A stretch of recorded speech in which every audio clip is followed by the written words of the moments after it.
we were talking last week, is there any way that he can get the front four in the team together? And lo and behold, he does. And that first 15, 20 minutes, they were like, wow, this is absolutely sensational. But there's a bit of imbalance in the team maybe when that happens, is there? Or is that just what's going to happen against a team as good as Man City? Well, I think if you look at it, right, the last few times that Liverpool have been away at the City ground, and played against Manchester City, they've struggled. They've not been able to win. And I think, obviously listening to the commentary yesterday, they were probably right in the sense that Jurgen Klopp has probably thought, you know what, we're just going to go for it. We're going to try a different approach, and I'm going to stick the four of them on. Firmino has always been kind of his golden boy, the one he loves because of his work rate. Yes, of course, we've highlighted his goals and his assists have kind of, slowed up or dried up, whatever way you want to put it. And then Diogo Jota is the man in form. So it was a case of, can he find a way to put the two of them into the team, which he did. First half, I thought they were very good. They played really well. They had some great chances. Probably need to score the second or the third. Of course, De Bruyne missing the penalty is a big factor, but you could just sense it in the second half. Both teams have massive respect for one another. Neither wanted to lose. I think City dominated the game second half, knocked the ball around really well, but didn't really create clear-cut chances. And it was kind of almost a respect for one another to kind of say, we don't want to get beat. But I think Liverpool would probably be the happier of the two teams, because of the position they're in on 17 points. That is kind of the strange scenario that we're in this season, that so many teams have taken so many big defeats that yesterday wasn't necessarily about winning the game. It was just about you keeping your house in order, basically. And is that, I wonder, a microcosm of the season as a whole, David, where teams are who want to chase a title, are probably going to try and keep things tight up until after Christmas and really try and push on and really try and win this title? It's all just about being in contention, basically, and not being too far adrift right now. Yeah, you've got to be. That's the thing. Look, as every manager has said who's won the Premier League, you don't win it, in November, December. It's kind of only till March then when you start realising, we've probably got 10, 11 games left where we're at the crucial time. I think that is the case if they want to stay in and around the pack. Man City still have a game in hand. Of course, Liverpool are a point behind Leicester. So they're thereabouts. It wasn't... To lose to Man City yesterday would have been massive in the sense that Man City would have jumped right back up. They've kept them in the same position they've been in.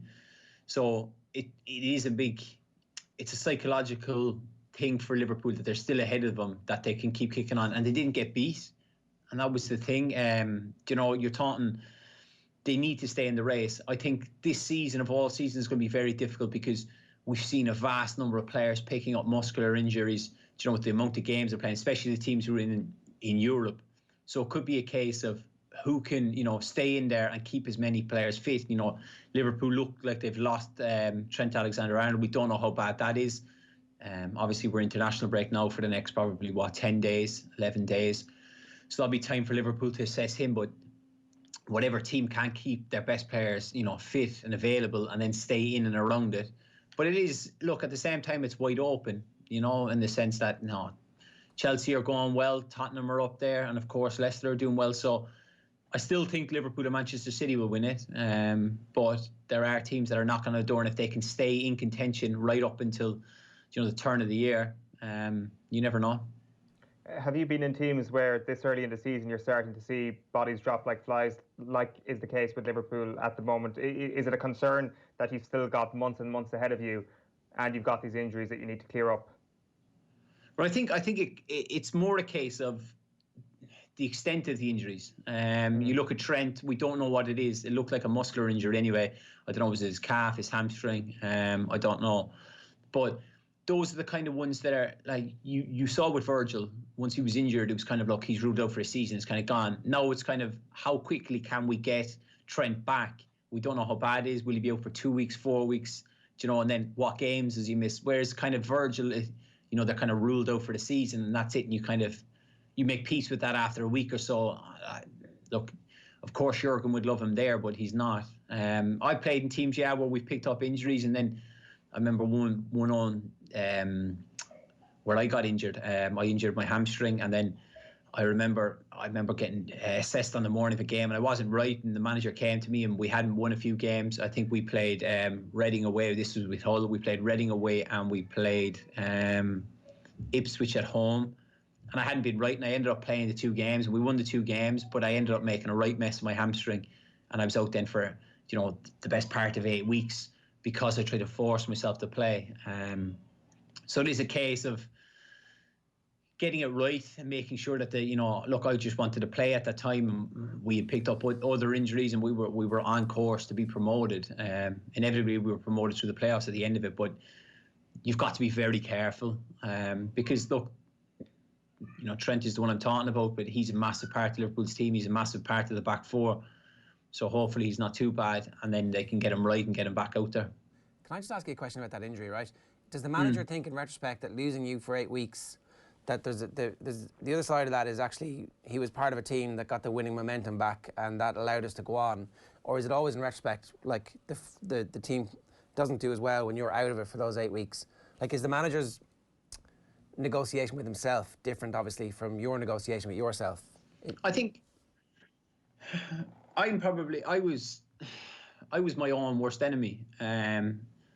I've played with a lot of players, foreign lads who if they had any slight niggle, if a toenail wasn't cut right or something, they wouldn't play, and they would protect their bodies. Where I think a lot, like certainly for my own thing, I played when there was times when I shouldn't have played. My body wasn't right, and it ends up costing you. Like, look, I'm 31. I'm sitting here, and I'm in the morning talking to you.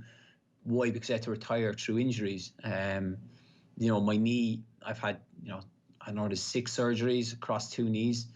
From times when I always trained, I always, made myself available to play, and it inevitably cost me in the long run. I should have probably looked after my body more in times when I should have said I shouldn't have trained or I shouldn't have played. But I just wanted to be there. That was probably my downfall. I don't think a manager would look at it like that, in the sense that as much as a manager wants to, get that winning momentum back, as you said, I played in a midfield with Jake Livermore at Hull, where we'd won 8 games in a row. I picked up a knock, missed 2 weeks. Then we'd lost, I think it was 3 in a row. I came back in, we won the 2 games, but then I was out. Yes, the team then started to build back up and get better results, but every manager will love to have a full 23, 24 players available to him, where he can then pick, the starting 11 he feels is going to win a game. I don't think it would have been a case of, okay, I've got him back in, he's done a job for me, now he's out, I'm okay, but, the spirits are better and we're winning games. I think you still want everyone available. Yeah, I've got two last ones about the Liverpool game. I don't know if you saw the footage doing the rounds of Henderson shouting at the team. I think it was from a couple of games ago. It says, it's like the one booming voice you can hear in the whole stadium. It's obviously another little gift that he has, is that his voice carries really well, and it got picked up by the microphones. I presume you're not surprised to see him being the person who's talking the entire team through the game? No, but that's. I think when you look at captains of all teams, you've a lot of different captains. Seamus Coleman is very similar in the way he talks. He's always encouraging people. He's getting on to people when they're not doing something right. I think Jordan does that. I think it's been highlighted by the way. Look, that's the type of captain he is. I don't know how many times I picked his brain about Steven Gerrard, what type of captain he was. He said he never really screamed and shouted that much. Used to lead through his performances and the way he conducted himself. I think it's just a quality that Jordan has. Of course, I put out a little tweet giving him some stick. He wasn't happy after the game. He rang me moaning. But that's the way he is. I believe, even if you look at, the Manchester United players and they talk about the captain Roy Keane was, I think he was quite similar, that he was on to people with the standards they set.